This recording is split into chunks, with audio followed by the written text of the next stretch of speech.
It's August 6th, 1945. At 8:15 a.m., a single plane flies over Hiroshima. The city's residents have heard of air raids in other places, but a lone aircraft seems no cause for alarm. They continue their morning routines. Some just wake up while others are already on their way to work. Suddenly, a blinding flash erupts. In an instant, 70,000 lives are lost in a catastrophe unlike anything the world had ever witnessed. It's the first time an atomic weapon is used in combat.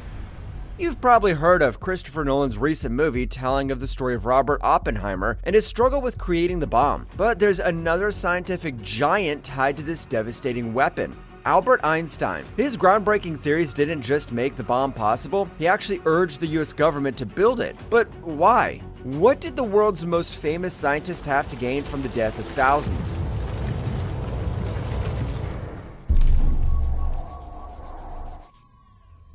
Einstein's story starts in Ulm, a vibrant city in the powerful German Empire. When he's 4, his father gives him a compass. Young Albert looks at it, fascinated, struggling to understand its mechanism. How can something move in one direction without anyone pulling it? Something deeply hidden had to be behind things. But what lies hidden can be either good or bad. And one of those bad things is the German school system. It is strict and authoritarian, and Einstein feels it crushes his creativity and freedom. When his family moves to Milan to work, 15-year-old Albert finally sees his chance to leave that system behind. And he does it with style. He doesn't just leave Germany. He also renounces his citizenship to avoid military service. In Italy, he finds more reason to live. A freer life and independent folk made of the quiet, dreamy boy a happy, outgoing, universally liked young man, his sister recalls. And indeed, this newly found freedom will be revolutionary not only for Albert, but also for the whole world.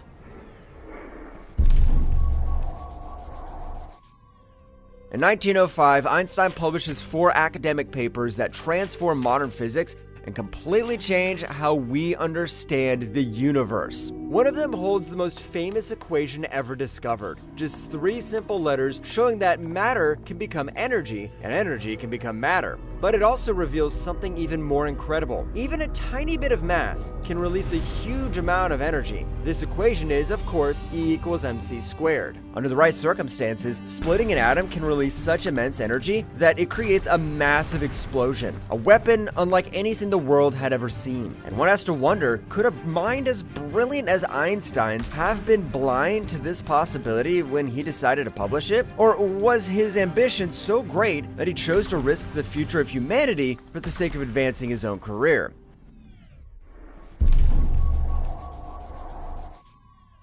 Einstein secures a position at the University of Berlin and moves there just 3 months before the outbreak of World War I.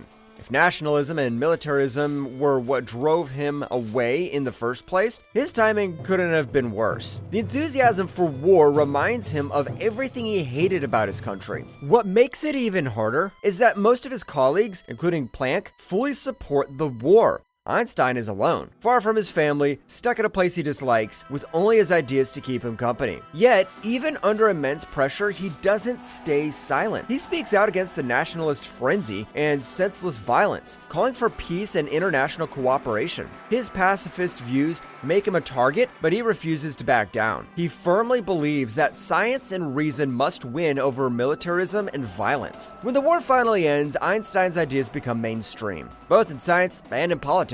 In 1921, he's awarded the Nobel Prize in Physics for his work on the photoelectric effect, a key contribution to the development of quantum theory. Meanwhile, in Europe, politicians decide that war is not a solution and try to find ways to cooperate. In 1928, Germany and France sign the Kellogg-Briand Pact, an international agreement that completely renounces war as a means of resolving disputes. It seems that, finally, Einstein's calls for peace and international cooperation are heard. For the years that follow, he continues to champion the use of science for peace, emphasizing the role of technology in building democracy and promoting a world that is more prosperous and secure. Denken auch daran, dass die Techniker es sind, die erst wahre Demokratie möglich machen. Denn sie erleichtern nicht nur des Menschen Tagewerk, sondern machen auch die Werke der feinsten Denker und Künstler, deren Genuss noch vor kurzem ein Privileg bevorzugter Klassen war, der Gesamtheit zugänglich und erwecken so die Völker aus schläfriger Stumpfheit. But these moments of logic and peace are not to last. Tragically, Einstein's ideals will soon be challenged at their very core.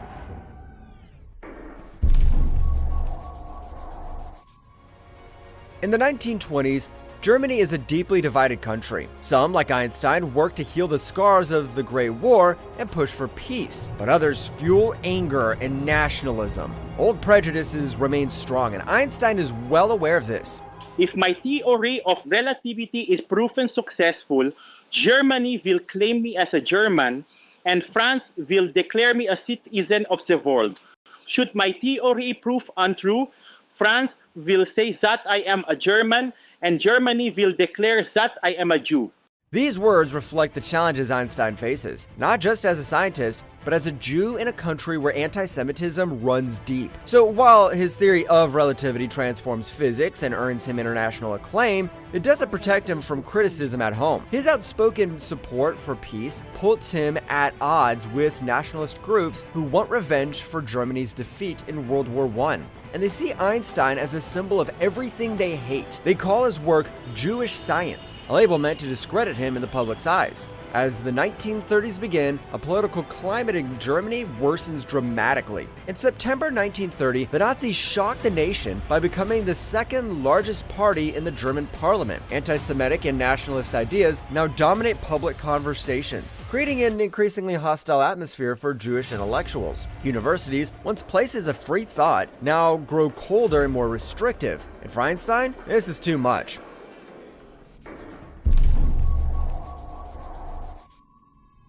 In late 1929, the California Institute of Technology invites him to spend a semester in the United States. It's a perfect opportunity. Einstein can focus on his research while enjoying the openness and optimism of American society. During a visit to the university's massive observatory, a guide explains how the telescope uncovers the mysteries of the universe. With humor and pride, Elsa, his second wife, responds with a touch of pride and humor. Oh, my husband does that on the back of old envelope. Einstein thrives in California, and the invitation is extended for 3 more winters. He gladly accepts, exchanging Berlin's bitter weather for California's sunshine. But this draws criticism from nationalists in Germany. They accuse him of abandoning his homeland, the country which, as they claim, gave him the platform to succeed. Einstein denies these allegations at first, but when he spends another winter in the States in 1933, a certain Adolf Hitler is appointed Chancellor of Germany and, surprise, surprise, Albert decides to not come back. His decision proves to be a wise one.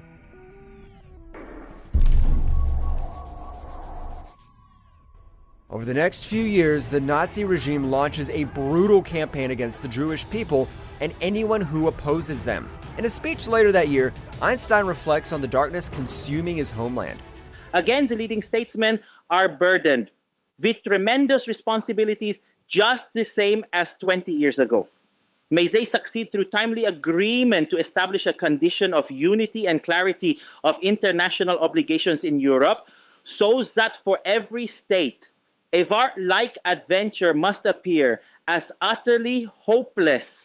But the work of statesmen can succeed only if they are backed by the serious and determined will of the people.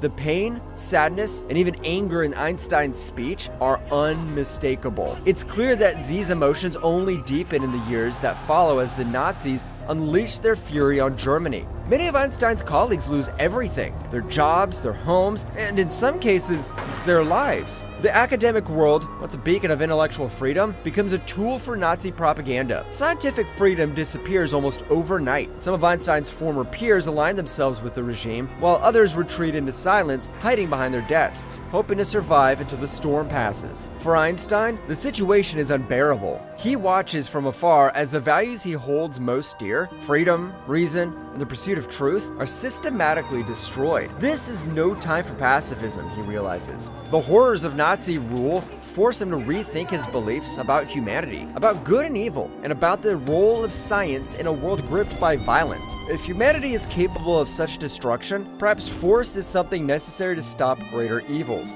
The scientist who once devoted himself to promoting peace now finds himself grappling with the dark realities of human nature. The years ahead will test him in ways he never imagined.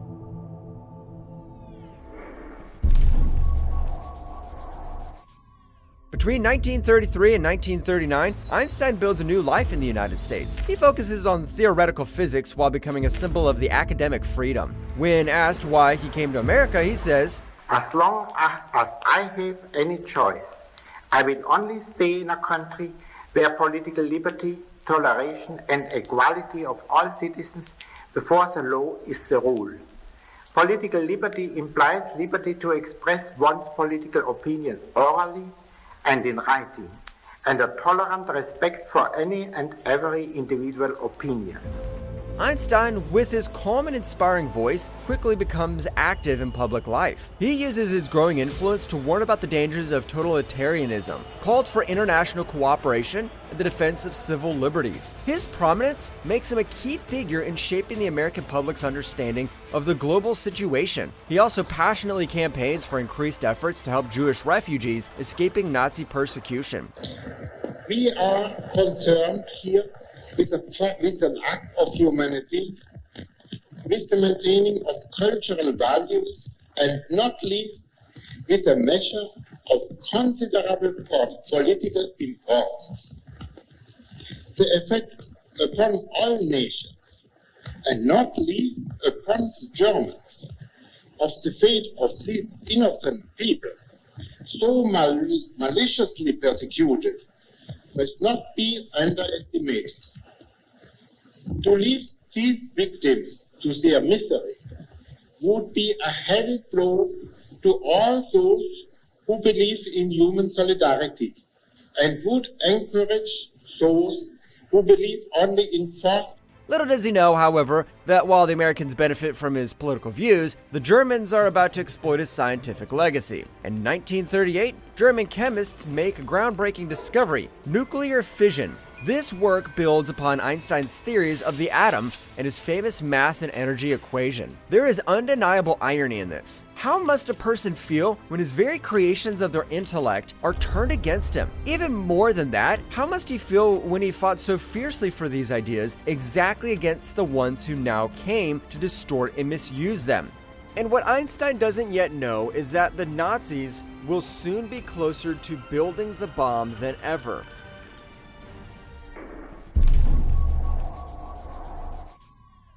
The year is 1938. Hitler has already annexed Austria, remilitarized the border region of Rhineland, and begun rebuilding Germany's military, all in blatant defiance of international treaties. Yet the European powers, France and Britain, cling to a policy of appeasement. Their governments believe that granting Hitler his demands will satisfy him and prevent further aggression. In October 1938, they make their gravest mistake. At the Munich conference, they essentially hand over a large region of Czechoslovakia in exchange for Hitler's hollow promise to halt his expansion. But who could have guessed? Hitler breaks his word. Just a few months later, in March 1939, Germany invades and annexes the rest of Czechoslovakia. Among the newly acquired territories lies the one resource the physicists need to create the atomic bomb: uranium. For the Nazis, this must have felt like a godsend gift, a confirmation of their divine destiny to rule. In a matter of months, they secure both the theoretical knowledge and the raw materials required to construct the weapon of their dreams, the ultimate tool to achieve global domination.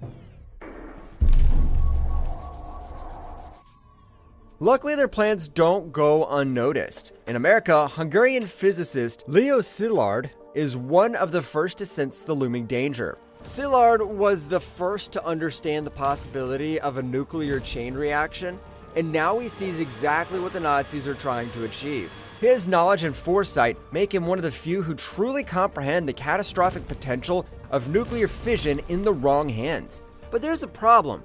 For his brilliance, Szilard lacks the influence needed to spark action.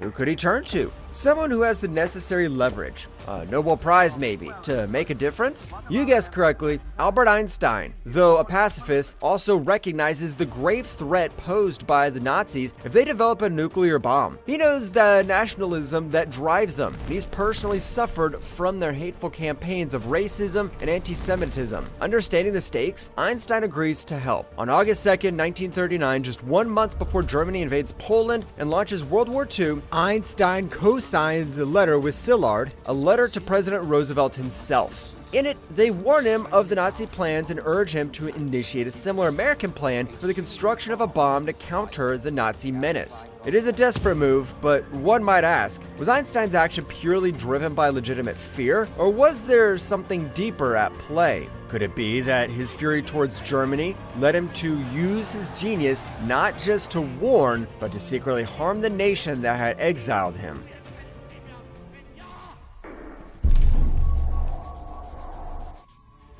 Whatever the case may be, it's unlikely that Einstein saw the bomb as something that could be used on anyone but the Nazis. It is them he wants to fight against, and this is what he calls for the Americans to do in 1940. I am far from being optimistic. What I have told you is not a prophecy, but a statement of what must be done to prevent life on this earth from becoming unbearable. But even though he believed the US must go to war with Nazi Germany, and even though he brought up the idea of the bomb, I doubt Einstein found any real satisfaction when President Roosevelt established the Advisory Committee on Uranium, the base for the creation of the atomic bomb. If anything, the need for it must have made him sad. The result of this all is known to everyone and forever changed history. On August 6, 1945, the first atomic bomb ever used in warfare is dropped on the Japanese city of Hiroshima. The wonders of modern physics, atoms colliding and releasing unimaginable energy, are put to full use. How this explosion occurred in a laboratory or a remote area during peacetime might have been celebrated by the scientific community, Einstein foremost among them. But in this case, only terror and despair for humanity's future find a place. Before the world can even grasp the enormity of what's happened, a second bomb is dropped on Nagasaki on August 9th. In just 3 days, more than 200,000 lives are lost in two devastating strikes. The groundwork for this destruction had been laid 40 years earlier by a young patent office clerk in Bern. Upon hearing the news of the atomic bombings, Einstein is devastated. He knows all too well the role he played in what has just happened. But what can he do? The country that gave him refuge, the country he loved and lobbied for, is now building atomic bombs, the ultimate weapon of destruction. He feels cursed. The two nations that provided the foundation for his learning and success have both used his knowledge for devastation. In 1947, Newsweek publishes an article with the title that captures exactly his torment: The Man Who Started It All. In it, he says with regret, Had I known that the Germans would not succeed in producing an atomic bomb, I would never have lifted a finger. It's a tragic irony. Einstein, in his attempt to hinder the bomb's creation, ended up making it a reality. But he doesn't give up. As early as 1946, he begins campaigning again, this time for nuclear disarmament. He speaks out about the dangers of these new weapons of mass destruction and calls for international political action. The available weapons of destruction are of a kind such that no place on earth is safeguarded against certain total destruction. The only hope for protection lies in the securing of peace in a supranational way. A world government must be created which is able to solve conflicts between nations by judicial decision. This government must be based on a clear-cut constitution, which is approved by the government and the nation, and which gives it the sole disposition of offensive weapons. But this time, the world does not listen. In 1949, the Soviet Union successfully develops its first atomic bomb. It marks the beginning of the Cold War, a conflict that will define the next 5 decades. For a pacifist, this must have been a walking nightmare. The very thought that he might have consciously contributed to its formation must have been a form of torture. But the past cannot be changed. In 1905, Einstein took the risk of exposing his theories to the world, possibly aware of their potential uses, in pursuit of his career. In 1939, he sent a letter to President Roosevelt urging the development of a weapon, an action that may have been driven in part by a desire for revenge. In 1952, he characterizes his letter to Roosevelt as the one great mistake of my life. How could a man live with this? Still, he continues fighting. In 1954, he co-signs with another famous pacifist, Bertrand Russell, the Russell-Einstein Manifesto. This landmark declaration highlights the dangers of nuclear weapons and urges world leaders to seek peaceful solutions to international conflicts. The manifesto serves as a rallying cry for humanity to confront the catastrophic potential of atomic warfare and to choose cooperation over destruction. Is there any way out of this impasse created by man himself? All of us, and particularly those who are responsible for the attitude of the US and the USSR, should realize that we may have vanquished an external enemy, but have been incapable of getting rid of the mentality created by war. It is impossible to achieve peace as long as every single action is taken with a possible future conflict in view. Einstein dies the following year in 1955 at the age of 76. He dies carrying the weight of his actions that led to the deaths of thousands and the potential destruction of everything he had worked to improve.